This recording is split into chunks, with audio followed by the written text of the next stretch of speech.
तो क्या कुछ बोलोगे इस बारे में? नहीं, अच्छा किया। मैंने जितना मैं कर सकती थी मैंने अपना 100% दिया है। मैं मानती हूँ कि मैं अगर मैट से बाहर जाऊँ तो मेरे को ये नहीं होना चाहिए कि काश मैं ये कर लूँ। तो मैंने अपना जितना मेरे बॉडी में एनर्जी थी मैंने सब दिया है। और आई थिंक मेहनत कम थी, मैं और मेहनत करूँगी। लेकिन मुझे खुशी इस बात की है कि मेरा बेटा शायद बड़ा होगा देखा गया। तो मम्मी ने 10 महीने का जब था तो वो रेसलिंग मैट के ऊपर ट्रेनिंग कर रही थी। और मैं अपने बच्चे के लिए, अपने बेटे के लिए खुद मोटिवेशन बनना चाहती हूँ। तो मैं अभी उन्होंने ये कहा कि ट्रायल जो है पूरे ठीक ठाक किए हमने, और अब कोई दिक्कत हो तो हम उसमें कुछ नहीं कर सकते। मुझे बोलने की जरूरत नहीं है, सबने देखा कितने फेयर तरीके से हुए कितने नहीं हुए। सब लोगों को पता है कितना फेयर हुआ, पूरा देश जानता है। और आज से नहीं, बहुत दिनों से तो ये सब चल रहा है ना, सबको दिख रहा है। तो एक भी नहीं बोलने से या नहीं बोलने से कुछ नहीं होता। बस आगे तो पता लगा कुछ आपको लगा दिक्कत हुई खिलाड़ियों तो आपको नहीं पता, पूरा मीडिया मतलब आप सब लोग देख रहे थे। दिक्कत ही दिक्कत हो रही थी ना, सुबह से लेके शाम तक। शाम से हर मैच के ऊपर लड़ाई लड़ी जा रही है, एक पॉइंट्स के लिए। पूरा सिस्टम एक साइड खड़ा है और हम सब एक साइड में खड़े हैं। लेकिन हम गर्व से कह सकते हैं कि हम उनके सामने सिनातन के आज भी खड़े और लड़ेंगे आगे भी।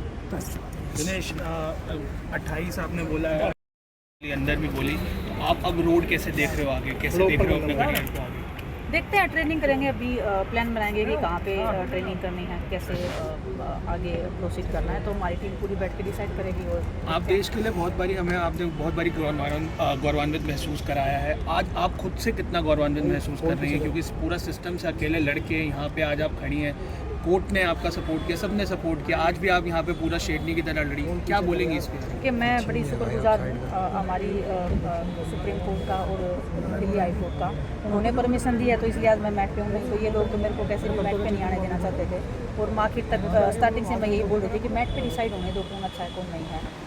ऑब्वियसली 22 मैच हुआ है, लेकिन मैं चाहती हूँ कि मैं इतनी ट्रेनिंग करूँ कि जो ये चीटिंग कर रहे हैं उनकी चीटिंग भी पीछे रह जाए और ये जाके भी मेरे को ना डिफीट कर पाएँ। तो इतनी मैं अपना कोशिश करूँगी कि वो ट्रेनिंग बढ़ाऊँ और अच्छा करूँ। आप वापस आओगे एंड 53 किलोग्राम में आपको कितना फ्यूचर ब्राइट दिख रहा है? अच्छा है, मतलब बच्चों में तो अगर सिस्टम सपोर्ट करेगा तो हमारे सब अच्छे ट्रेनिंग करते हैं। टैलेंट बहुत ज़्यादा है, लेकिन सिस्टम सपोर्ट करेगा तभी उस टैलेंट का फ़ायदा है। अदरवाइज तो फिर वही आराम के भरोसे ही मेडल आते हैं ओलंपिक्स में। मैं गई कहाँ हूँ वापस आने के लिए। दिनेश, बीच में ऐसा लगा कि आप लोगों को एक पॉइंट के लिए लड़ना पड़ रहा था। उस समय एक रेसलर के दिमाग में क्या चल रहा था? हम तो बहुत ही दिनों से लड़ रहे हैं। आज मैट के ऊपर कम से कम मैट पे लड़ने का तो मौका मिला। तो लड़ रहे थे एक पॉइंट के लिए, पूरा सिस्टम एक साइड करा था, रेफरी सब कुछ, कोई फेयरनेस नहीं था यहाँ पे मैच में। और जो कोई मेरे जैसे जो भी बच्चे आवाज़ उठा रहे हैं तो उनके साथ में सिस्टम ऐसे ही बनता है। दिनेश, मदरहुड ऑब्वियसली हमारी बॉडी को बहुत ज़्यादा चेंज करता है। एज अ रेसलर क्या क्या डिफरेंसेस फील हुए? खुद की बॉडी में कितना बदलाव महसूस हुआ? 10 महीने में मैं मानती हूँ कि मैंने काफ़ी अच्छा किया है। बहुत ही, मैं तो ऑलमोस्ट 32 की हो जाऊँगी अभी। और बहुत सारी यंग 20-20 21 साल की लड़कियाँ हैं, तो उनके साथ में आज भी उनको ये डर है कि हाँ कोई हमारे सीनियर है जो आज भी हमारे साथ कंपटीशन कर रहा है। तो उनके लिए भी एक कंपटीशन हूँ मैं, और मैं भी उनको कंपटीशन के उसमें देखती हूँ। तो बस अच्छा करेंगे रेसलिंग के लिए जितना कर सकते हैं, अगर ये सिस्टम करने देगा तो। नेक्स्ट क्या है? पता नहीं नेक्स्ट तो, मतलब ये लोग कौन सा नेक्स्ट करने देंगे मुझे तो अभी भी पता नहीं है। ट्रायल्स का भी एंड तक मुझे नहीं पता था। अभी ट्राई कर रहे हैं।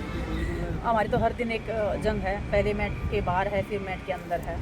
और बस मैं अगर यहाँ पे हूँ आज तो हाई कोर्ट और सुप्रीम कोर्ट ने जो आदेश जो उनको दिया है उसके बाद में भी ये बेशर्मों की तरह लगे पड़े हैं कि इस वेट में खेलना है, ये खेलना है, वो खेलना है। पूरा दिन मतलब डिस्टर्ब कर रहे हैं। रात को 11 बजे भी नोटिस निकाल रहे हैं मेंटली आपको, ताकि आपको रात को नींद ही ना आए, आप सुबह खेलो ही ना। लेकिन हर चीज़ को टैकल करके आज मैट के ऊपर मैं खेली हूँ। और हार जीत कोई मैटर नहीं करता है। बहुत बड़े कोई भी ऐसा एथलीट नहीं है जो कभी हारा नहीं। तो मुझे हार जीत से वो नहीं है। मुझे ये था कि मुझे एक फेयर चांस मैट पे मिलना चाहिए। फेयर तो नहीं मिला लेकिन चांस मिला।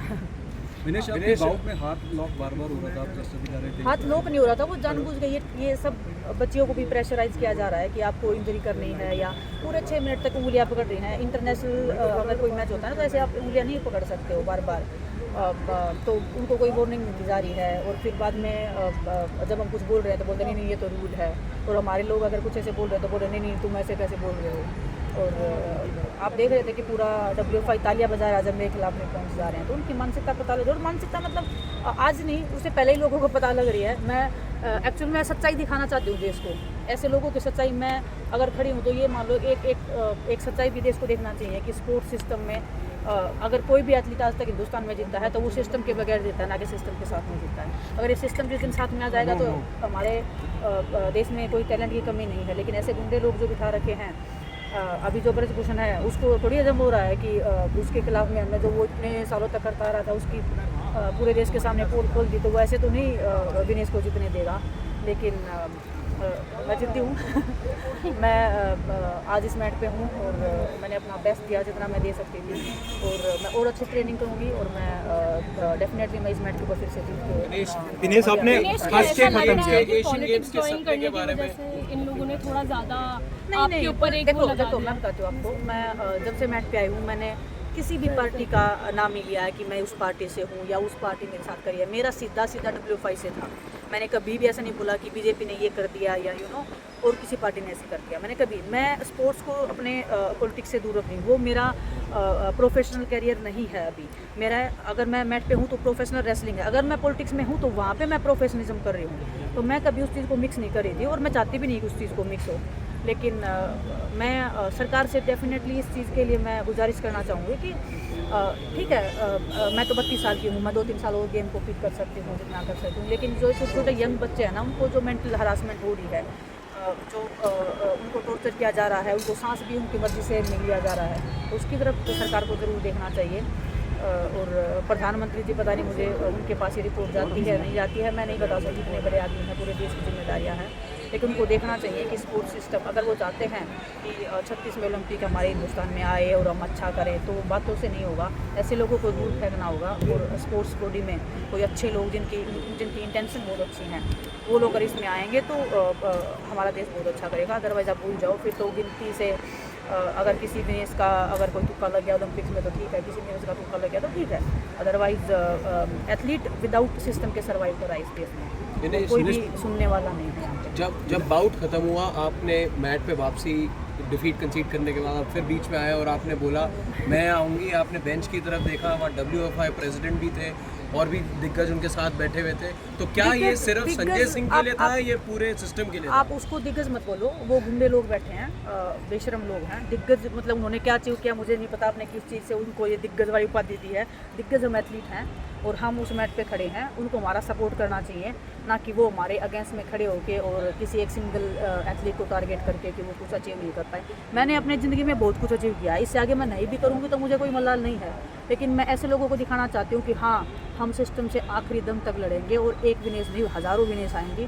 और उन लड़कियों को मैं हिम्मत देना चाहती हूँ कि इनके खिलाफ में लड़ना होगा, आज नहीं तो कल। जब तक बोलेंगे नहीं तब तक ये लड़ाई ख़त्म नहीं होनी है। कोई भगत सिंह नहीं आएगा, खुद को भगत सिंह बन के इस देश के लिए कुर्बानी देनी पड़ेगी। दिनेश पेरिस के बाद अब आप दोबारा यहाँ पर खेलने के लिए तो कुछ प्रेशर था, मेंटल प्रेशर था, या कुछ ऐसे कि कोर्ट के चक्कर ज़्यादा लग गए तो आपको लग रहा है कि गेम में इफेक्ट किया ये ज़्यादा? डिस्ट्रैक्शन बहुत ज़्यादा थे। मैं प्रेशर तो नहीं बोलूँगी, मेंटल। 2 साल के बाद मैं पहला कंपटीशन में लड़ी हूँ। मैं गोंडा में इसलिए खेल रही थी कि मैं ट्रायल से पहले एक गोंडा वाला कंपटीशन मिल जाता तो मुझे एक फीलिंग हो जाता है कि मेरी बॉडी कैसे जा रही है, किस समय में मेरे को ज़्यादा वर्क करना है।